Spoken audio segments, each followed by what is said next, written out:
Welcome back to the AAN Sports Show here on NBA Radio XM 87, Sirius 207.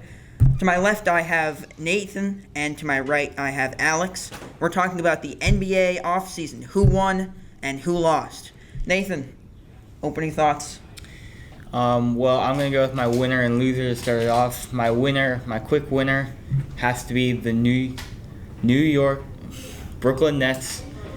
So I can think of them as the New Jersey Nets. They added Kevin Durant and Kyrie Irving, two superstar players, and even though Kevin Durant is injured and Kyrie Irving hasn't been proven to play along with other superstars, I feel like that'll work in about 2 years when both of them are healthy and good. Now on to my losers. I know we say it every year, but I think the New York Knicks are still a loser. They have not added anything. They tried to draft Zion Williamson. They didn't look out in the draft lottery. They tried to get Kyrie Irving and Kevin Durant. They couldn't look at either of them. Now they had a bunch of money to spend on Julius Randle and Taj Gibson and their many power forwards that they signed. Before we do this, I want to mention the phone number, 555-555-5555. And, we got a call immediately. So let's see what's...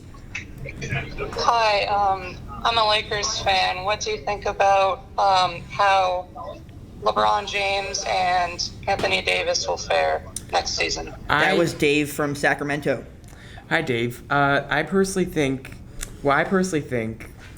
think that LeBron and Anthony Davis, it will all depend on the health because LeBron's been healthy throughout his career until last year when he suffered that injury it had him out for a month. And after that injury, he didn't look as dominant as he usually is. He's LeBron James. He's always going to be dominant. But after that injury for that remainder of the season, he didn't look as dominant as he was. I'm sure he'll return back normal this season, but you never know. And obviously Anthony Davis, he's had injury problems in the past. So it's really going to come down to if they can stay healthy and how good their depth of Danny Green, Kyle Kuzma, and how they can perform. Some people say, that the Clippers might have won the offseason, but I really think that it might have been the Lakers, really just all because of the Anthony Davis trade. They got one of the best big men in the league, and, when there aren't that many good big men left in the league, I think that it was huge for them. And the Clippers got Kawhi and Paul George. They're good players also, but they're not big men. And I'm going to have to disagree with that, just simply because obviously LeBron James is better than Kawhi Leonard, and even though they don't play the same position, Anthony Davis is obviously miles ahead of Paul George. But you have to look at it this way. The Clippers have a much better roster put together than just LeBron and AD and the depth that the Lakers have, because the Clippers have Kawhi and Paul George, but they also have Patrick Beverley, one of the best defensive point guards in the game. They have Lou Williams coming off the bench. They have Montrezl Harrell. They have Ivica Zubac. They have Landry Shamet. They have one of the along with two superstars, they have one of the just deepest rosters in the NBA, and that's why I feel like the Clippers will be the better team, and Kawhi Leonard has already proven that he can win in the playoffs with those types of teams.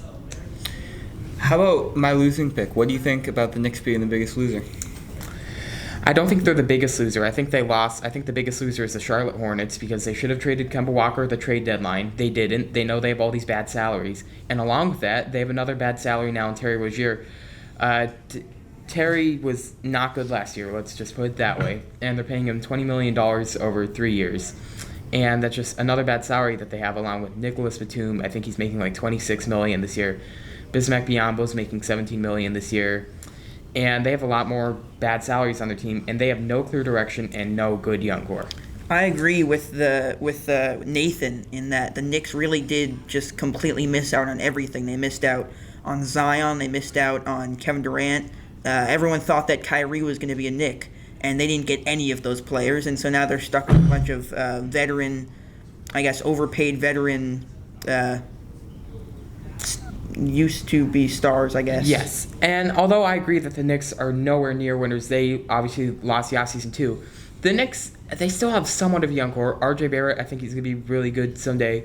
Mitchell Robinson, his potential is really good. Yeah, but they can't carry the team by themselves. And the veterans, they only have all of them only have 2 years on their deals, and the one that have 3 years are third-year team options, so it won't be long-term.